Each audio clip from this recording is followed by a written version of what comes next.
Nosy neighbors in suburbia, groundbreaking. I'm a loner. A rebel. This has been a grueling process, let me tell you. Burton has some fairly good content. He has some very bad content as well. And I'm gonna talk about one of each. I didn't want Burtonmas to go without saying anything about his short films. So today I decided to look at two of Tim Burton's early short films, one which I think is really good, one that is probably one of the worst things I have ever watched. So first I'm going to talk about Frankenweenie. It's Frankenstein, but instead of a monster made out of human parts, it's a dog that is crudely put together with like fabric so that a child doesn't learn how to deal with death.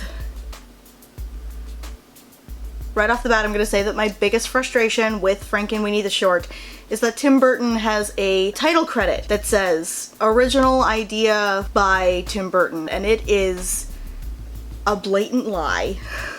There's a part in Burton on Burton that I was reading where he talks about how, for Frankenweenie specifically, it was important to him not to make any callbacks, not to make any references, not to be like, oh, well, we liked this from the original movies. You can't take the name of the character directly from the original thing and not give credit to the original author, Tim. He really just should have given Mary Shelley the credit she deserved. The Frankenstein household is sitting in their living room watching a homemade film where there are some dinosaurs. Sparky, the dog, he's dressed up as another dinosaur that comes in and destroys the volcano, I think. Victor picks up a ball, takes Sparky outside, and throws the ball, and Sparky catches it and brings it back. And then the third time, Sparky is hit by a car. Something that I like about the short film is that there's no time wasted. So then you see the family at the graveyard looking at the headstone for the dog. Was this a thing that people did in the 50s, or was it just a stylistic choice that Tim Burton made? Pretty much from there, Victor is sad. He goes to school one day and it seems like the teacher is just pulling this lesson out of nowhere. But in any case, the teacher reanimates a frog with electricity. Not to the point that the frog is alive, but just like the frog's legs kind of move. From that alone, Victor gets the idea to try to reanimate Sparky, even though the frog didn't come back to life. I like the music a lot. It set the right mood of this kind of like almost creepy child deciding to be a mad scientist just to bring his dog back to life. Although Victor really isn't painted in such a light, Victor is much more sympathetic. I also really liked the set decoration pretty much throughout Frankenweenie, but especially during the reanimation scene, because you know, the movie really wouldn't exist if Victor didn't bring Sparky back to life. Victor brings Sparky back to life. And I love the stitches on Sparky because they are pretty much purely aesthetic. They don't seem like they're really serving a purpose other than to be like, hey look, he's Frankenstein, but he's a dog, because Tim Burton didn't want to do any callbacks. And then Victor stays home to play with Sparky, but he was up all night bringing Sparky back to life, so he falls asleep and Sparky gets out of the house and creates a ruckus. All of his neighbors know that Sparky died, so they're rightly freaked out. Also, Victor says, people are weird. And that exactly sounds like something Tim Burton would have written. The Frankenstein parents find out that Victor brought Sparky back to life. Their dead dog is sitting on their kitchen table, and they don't know how to feed it. Shelley Duvall, who honestly played my favorite character, talks her husband into letting Victor keep Sparky again, because like, what else are they gonna do with an undead dog? And so the parents decide that they're gonna throw like a coming out party, I guess. The dad especially thinks that that is going to lessen the weight of the weird if they reintroduce Sparky to their neighbors. The party starts. The dad announces Sparky is back and Victor brings him in, and immediately all of the neighbors lose their minds. There's an undead dog that they know got hit by a car in the middle of the room that they're all standing in. What do you do in that kind of situation except scream? So Sparky gets out again, and Victor chases after him. The adults of the town decide to chase a dog and a small child to an abandoned golf course. I mean, I get mob mentality just kind of takes over at a certain point, but this is a dog and a small child. And of course, the one man with a lighter is the man brave enough to go up to the wooden,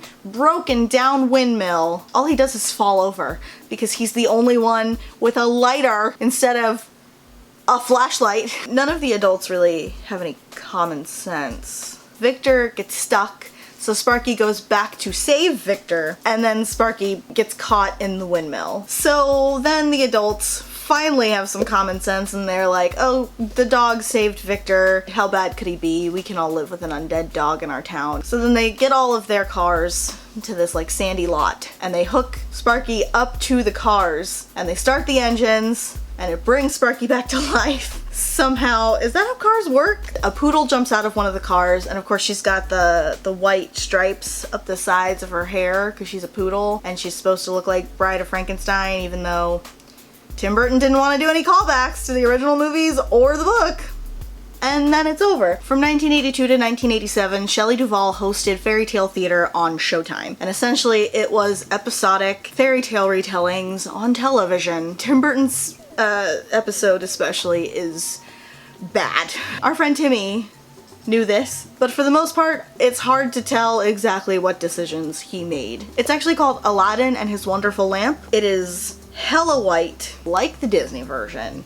It takes place in a very vague Arabian area. Right off the bat, Shelley Duvall comes over this like sand hill and explains the story. So we go into the marketplace and we finally meet Aladdin, played by Lizzie McGuire's father. And he and his friends just kind of like throw marbles against a wall. Great shot here of just all of their backs. And then Leonard Nimoy comes in and he's like, Aladdin, I'm your long lost uncle. Let me meet your mom. So Aladdin takes him home, and his mother is very confused because Aladdin's father never told her that he had a brother. After dinner, Leonard Nimoy takes Aladdin out into the middle of the desert and shows him this grate, and he says, there's a lamp in there, I need you to go down there and get it. I can't go in it. I just can't go in there. I need you to do it. So Aladdin does it. Aladdin goes into this hole. He gets like pushed into the hole. It's not a cave of wonders, it's just a hole in the ground. And then he has to like crawl through these tiny spaces, and he comes into a room with an apple at the, like in a tree at the end of the room, and I don't remember where that goes, but I remember behind the apple tree, it's like shadows of animals and stuff, and it all looks like Burton's type of art. He finds the lamp, and then he goes back to where his uncle is, and he says, you know, help me up, and I'll give you the lamp.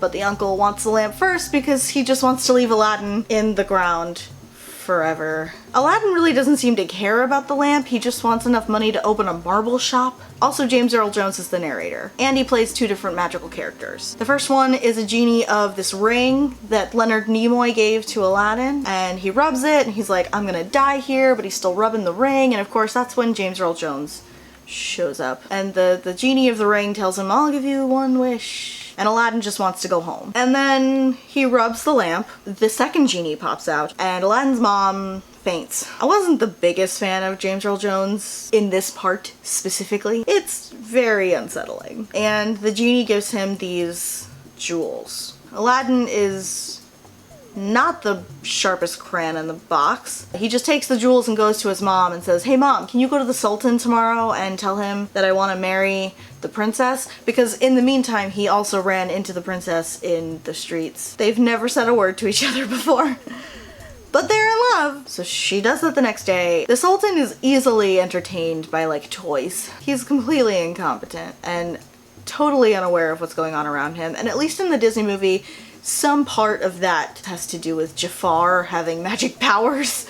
This doesn't. Aladdin's mom is just like, hey, my son really likes your daughter. Maybe they should get married. And the Sultan is like, well, she's actually gonna get married to the royal vizier. So when that gets back to Aladdin, he is upset. And so he brings the blue genie back out, and he's like, hey, so I want you to bring the princess to me, and I also want you to take the royal vizier somewhere far away. Don't kill him, but I don't want him around. And I think I've been permanently scarred by having to watch what happens to the royal vizier. So Valerie Bertinelli, the princess Sabrina, I think is her name, she shows up in Aladdin's bedroom. She's asleep, she has no idea where she is. He at least doesn't make a move on her. He's just kind of like, hey, I saw you in the street and I think you're pretty. I don't think you should marry the royal vizier. And she's like, yeah, I don't really like him. My father decided that. I don't really want to marry him either. The next day, Aladdin and his mother are summoned to court. The Sultan has called off the wedding. He tells Aladdin that he has to bring him an invention that will completely enthrall him, will, you know, entertain him to the end of days kind of thing. And so Aladdin brings out the genie and pretty much brings back a television. That's how he wins the princess's hand in marriage. And Aladdin doesn't want to live with the Sultan. So he's like, hey, I'm gonna build this tower next door. So he has the genie do that. Leonard Nimoy shows up again. So in order to get the lamp that he's been after this whole time, he is selling new lamps for old lamps. And Sabrina hears this by way of some lady in waiting and gives the lady in waiting the lamp with the genie in it because Aladdin has told her nothing. The lady in waiting trades the lamp with Leonard Nimoy, not knowing who he is, and Leonard Nimoy enacts revenge and sends Sabrina into the hottest, most bug-ridden part of the desert just to annoy Aladdin. And so when he comes home, he's like, hey, my palace is gone? Aladdin still has that ring from Leonard Nimoy from the beginning, and the other genie comes back and gives him a magic carpet that flies out to where his palace has been transported to, and he and Sabrina outsmart Leonard Nimoy somehow, and Aladdin has learned nothing. It's weird and awful, the writing is terrible, the casting is not great. It really doesn't matter that Leonard Nimoy and James Earl Jones are both in this. This was just terrible. So it just goes to show you that even in the short form, Tim has his good days and his bad days. But at least with Aladdin, he was aware that that was a bad day. I don't really know what to do with myself after watching Aladdin specifically, because Frankenweenie was pretty good. I do wish that he gave due credit to Mary Shelley, without whom Frankenweenie would not exist at all. But thank you for watching, and we'll see you tomorrow.